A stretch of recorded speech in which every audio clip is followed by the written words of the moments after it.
信德的回應與實踐，弱小同行的信德。各位，近年嚟，你會點樣形容香港社會以及香港家庭嘅氣氛呢？你認為正能量多啊，即或係負面嘅情緒多呢？你會唔會感到我哋嘅社會充斥着敵視、憤怒、自以為是、希望置對方於死地嘅心態呢？現代人對公義、對平等嘅意識提高咗，但係會唔會同時亦都失去咗一份善良、包容、耐性同埋慈悲之心呢？關俊棠神父喺信德年弱小同行的信德講座之中，一開始就引用梵二文獻論教會在現代世界目跡憲章嘅髓言，指出教會與人類大家庭嘅密切聯繫，更加確立我們這時代的人們，尤其貧困者和遭受折磨者，所有喜樂與期望、愁苦與焦慮，亦是基督信徒的喜樂與期望、愁苦和焦慮。凡屬於人類的種種，在基督徒心靈內，莫不有所反映。大家都知道，教會係由團結喺基督內嘅人所組成，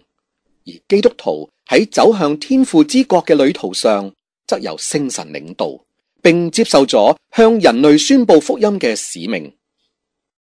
我哋係一個宣講嘅教會，我哋唔單止以言語，更加以實際嘅生活行動去見證我哋所宣講嘅。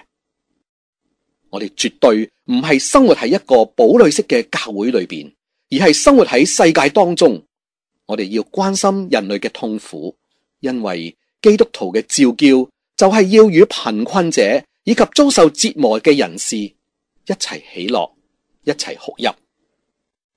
教會亦都係一個有形可見嘅精神團體，係一個有血有淚嘅團體。其實教會並唔係一個天使團體，而係一個懷抱住不同罪人嘅團體。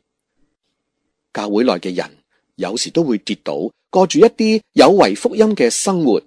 教會要與世界共同體驗塵世嘅命運以及考驗，而又要不斷與世界共同前進。教會係人類社會嘅酵母與靈魂，旨在革新人類社會，使世界成為天主嘅大家庭。耶穌在世嘅時候就選擇以愛同埋寬恕嘅行動去改變人心。耶穌願意眾人合而為一，所以基督徒嘅召叫就係要喺基督之內去革新人類嘅社會，為使社會成為新天新地，讓整個嘅人類能夠攜手建設地上嘅天國，讓全人類活得平安，活得快樂，為全人類締造一個不驚不躁，而且有多啲笑容、多啲溫暖、多啲愛心嘅世界。信仰係一代一代咁傳承落去嘅，但係我哋要問一下自己，身為教友，點樣可以將別人嘅信仰，點樣可以將借翻嚟嘅信仰變成自己嘅信仰呢？答案就係要依賴每日嘅修煉功夫以及完整成熟嘅信仰裝備。關神父就為我哋提出咗幾個問題，讓我哋好好嘅反省。我哋首先要問自己，我點解要信呢？跟住要問我如何能信呢？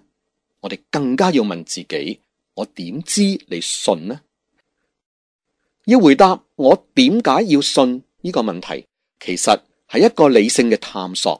我哋要認識天主係一個怎樣嘅神，就要不斷去學習以及追尋。喺認知上，我哋要肯定神嘅存在，並能夠以言語去表達出嚟。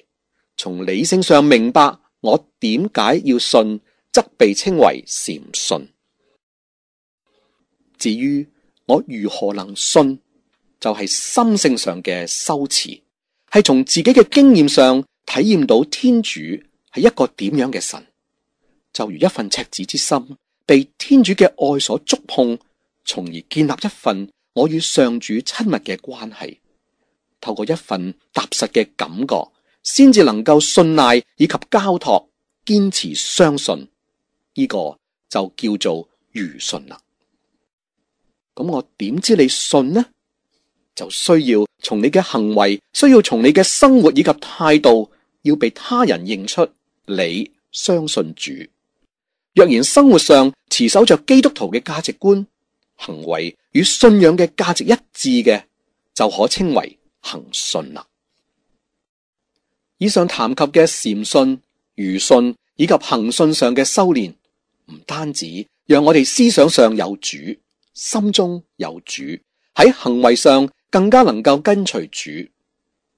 教會正懷住一份嘅信，優先去關愛貧困者以及遭受折磨嘅兄弟姊妹。佢哋就係窮人、弱小者，即係冇能力為自己嘅生存發聲，冇能力為自己嘅生存自助辯護嘅人，當中包括胎兒、弱能或者係弱智人士等等。受折磨嘅兄弟姊妹，亦都包括被遺棄者，就係被家人、被社會甚至被自己所遺棄嘅人。犯罪嘅人就係一個例子啦。而被欺壓者則包括喺不公義嘅政治以及經濟結構制度底下，人性尊嚴被傷害嘅人。受折磨嘅兄弟姊妹亦都包括被蒙蔽者，即係生活喺扭曲嘅經濟、扭曲嘅政治，甚至係扭曲嘅宗教思維而不自知嘅人。例如，大部分香港人盲目相信資本主義，相信放任嘅資本主義，盲目相信市場經濟等等，都可能係被蒙蔽者。關進堂神父強調，信仰唔可以得過且過，因為信仰不進則退。現代嘅教友能否喺生活嘅拼搏之中，喺商業嘅矛盾之中，喺生活價值嘅混亂之中，同埋喺艱苦探索嘅歷程之中，仍然願意喺生活中騰出時間去關心身邊嘅人呢？